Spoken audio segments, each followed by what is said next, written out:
Hola, soy Sigrid Vice, estamos en mi estudio, en el centro de la ciudad de Oaxaca. Bienvenidos.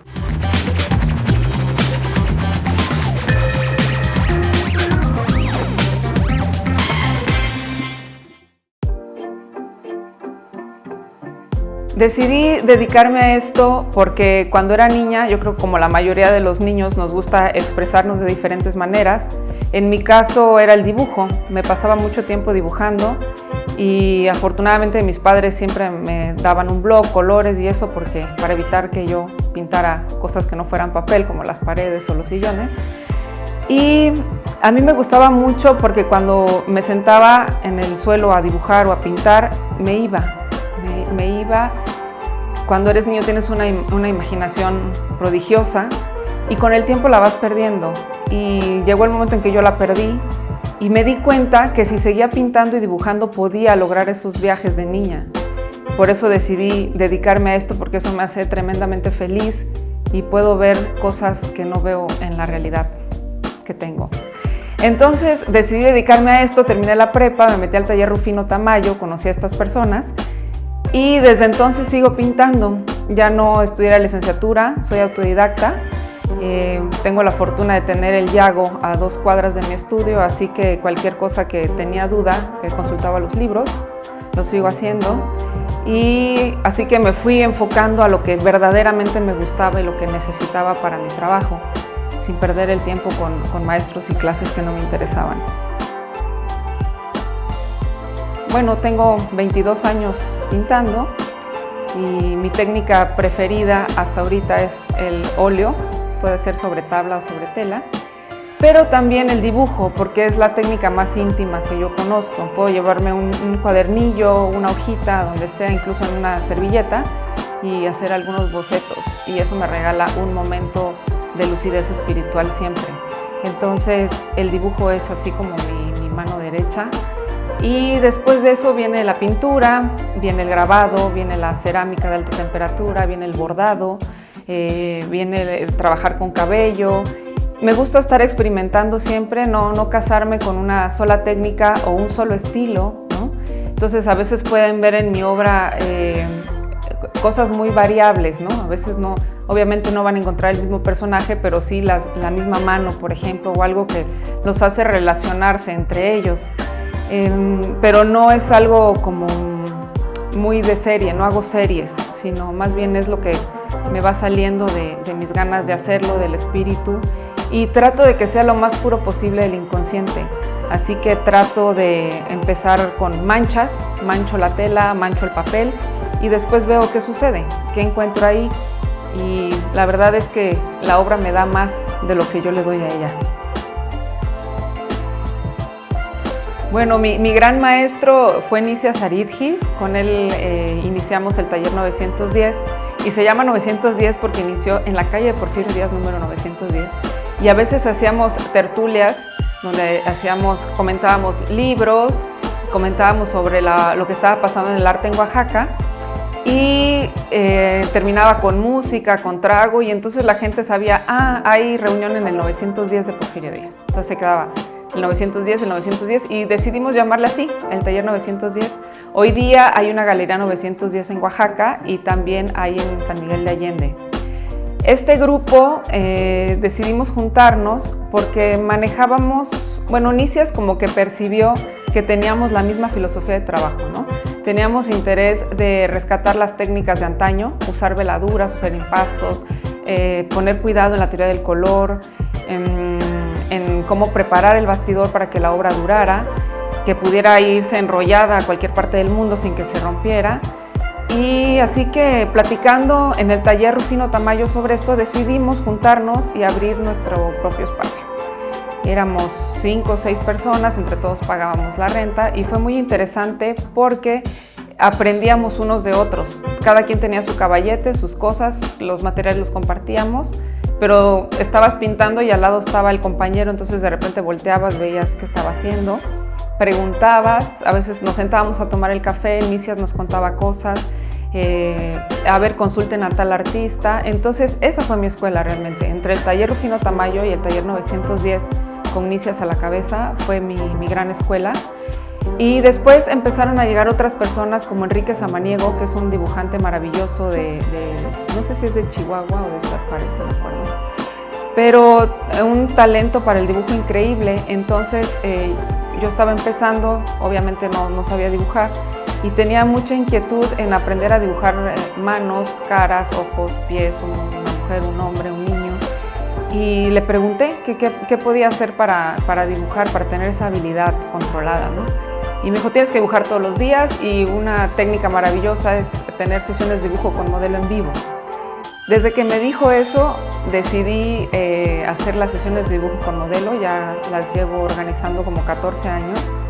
Son gratuitas y trabajamos 2 horas por semana, y eso mantiene la mano calentita, y eso me ha dado muchas oportunidades con mi obra, en la pintura, en el grabado, en la escultura. Siento que el dibujo es la base de las artes plásticas. Hablando de iconografía, que es muy común en los artistas y que de alguna manera de esa forma los identificas, ¿no? Dices, esta pieza es de tal persona, ¿no? En mi caso es difícil porque las piezas que hago son piezas que vienen del inconsciente, lo más puro posible, porque sé que es muy difícil, pero trato de que sea lo más puro posible, y entonces vienen directamente de mis emociones, de lo que estoy viviendo, dónde estoy viviendo.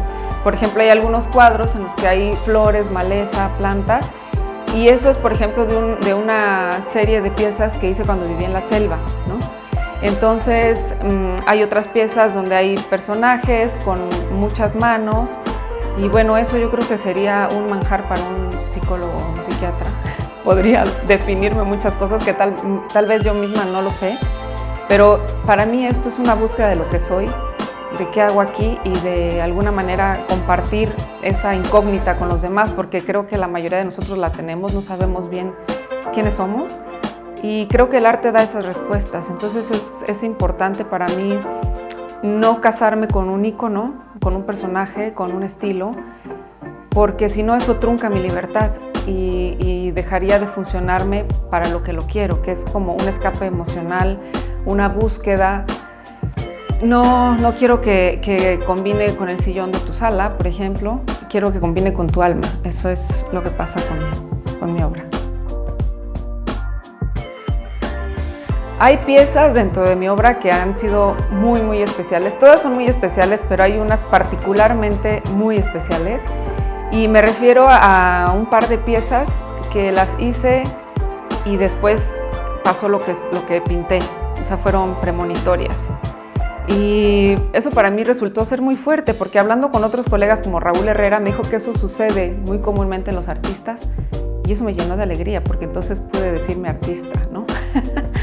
Y es impresionante cuando sucede eso, pintar una escena que en este caso fue la muerte de una persona muy querida, y a las 2 semanas sucedió, ¿no? Entonces fue un cuadro que fue pedido por esta persona, ¿no? Me lo pidió. Y después sucedió esto. Entonces cuando esta persona muere y yo regreso al estudio después de 2 semanas de luto y de esto, y veo el cuadro y veo todo lo que sucedió, cómo sucedió, fue para mí impresionante. Y me ha sucedido con otra pieza que hice en la selva, con un acontecimiento personal también doloroso, que lo pinté antes de que sucediera. Entonces, esas 2 piezas en particular fueron muy especiales para mí, que por cierto ya no las tengo porque también hay que soltarlas, porque son momentos duros de la vida, pero eso me dejó claro que la forma de trabajar con el inconsciente es muy valiosa y es posible. O sea, que ya me salió sin planearlo tanto, y esas piezas me dejaron claro eso. Y bueno, hablando de artistas que me han influenciado, que no sé si me han influenciado, pero sí los admiro profundamente. El último así que descubrí, bueno, no que descubrí, sino que me identifiqué un poquito fue con Vladimir Kivalchich-Rusakov, y tuve la fortuna de ir a ver sus murales a la Ciudad de México, en la Biblioteca Lerdo de Tejada, y cuando entré las lágrimas se me salieron solitas, sin ninguna intención de llorar ni nada, simplemente alcé la vista y la recorrí el lugar rápidamente y empecé a sentir agua en mis mejillas, ¿no?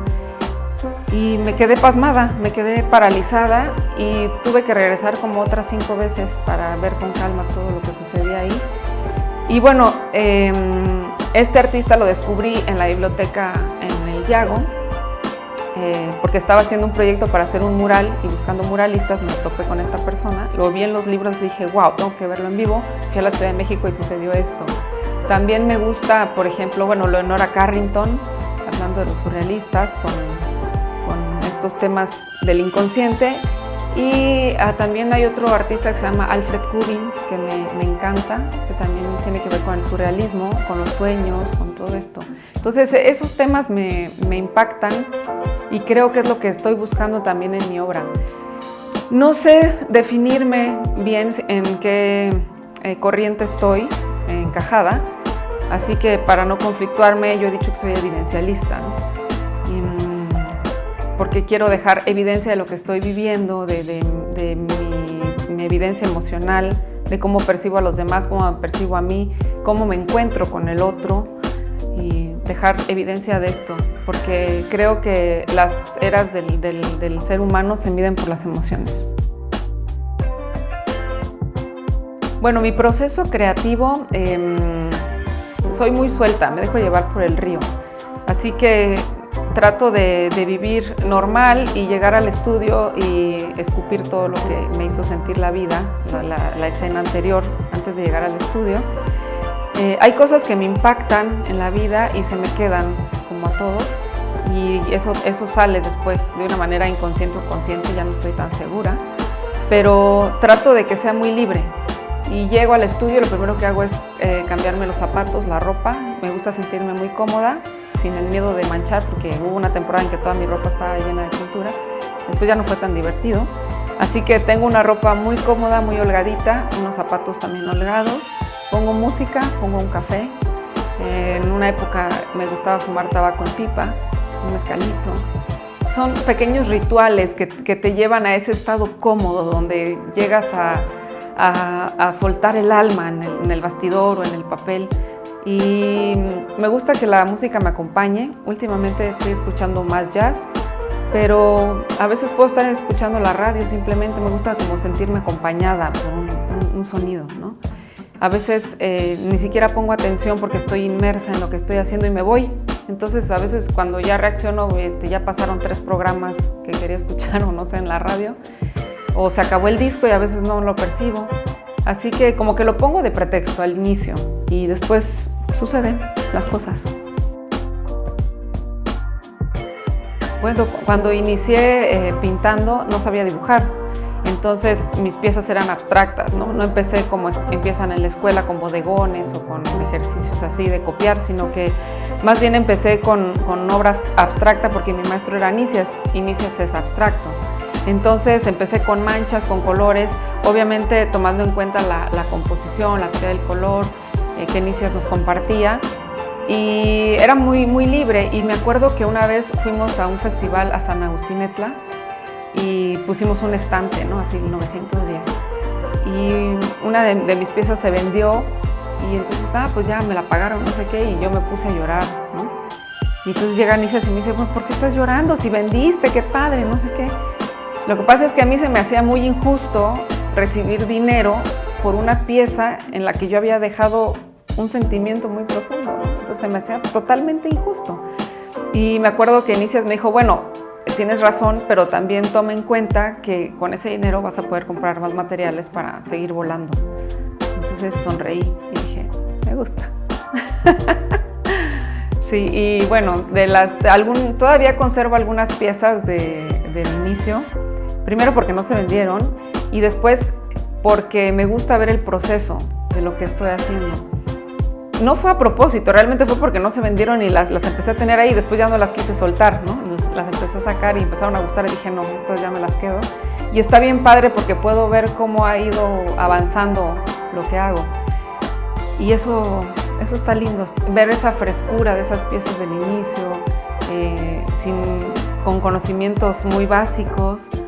Pero es lindo ver eso. Y cuando ves, por ejemplo, lo que hacen los niños, porque he dado algunos cursitos a niños y jóvenes, híjole, ahí ves cuando tú estabas haciendo lo que hacías cuando eras más pequeño puedes ver las caritas de los niños que se van, ¿no? Y yo me acuerdo de esos momentos increíbles donde la imaginación me llevaba a quién sabe dónde, ¿no?